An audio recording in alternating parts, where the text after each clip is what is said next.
প্রভাস, দীপিকা ও কমল হাসানের পাশাপাশি নির্মাতা নাগা সিনের কালকি 2898 AD সিনেমার সাফল্য উপভোগ করছেন অমিতাভ বচ্চনও।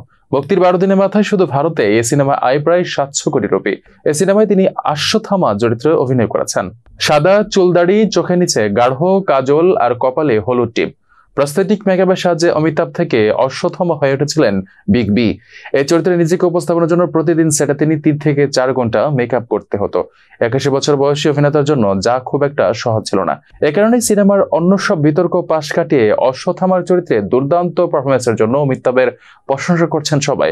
এদিকে সিনেমার সাফল্য উদযাপন করতে গিয়ে ভক্তদের মধ্যে উপহার ছুড়ে মারার ঘটনাও নেট জুড়ে সমালোচনার তীর বইছে তার দিকে।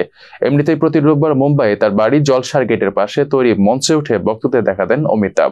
যথারীতি গত 7 জুন রোববারও তার ব্যতিক্রম ছিল না, কিন্তু বিপত্তি বাদে অন্য জায়গায়। এদিন অমিতাভ ভক্তদের উদ্দেশ্যে কিছু উপহার ছুড়ে মারেন, আর তাতেই তাকে নিয়ে সমালোচনা তৈরি হয় নেট জুড়ে।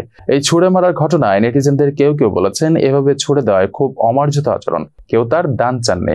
কেউ লিখেছেন আমার তো খুব খারাপই লাগলো, জানি না এটাকে কেউ সমর্থন করবে কিনা। তৃতীয়জন লিখেছেন এজন্য তারকাদের মাথায় ওঠাতে নেই, তারা আপনাদেরই অপমান করবে।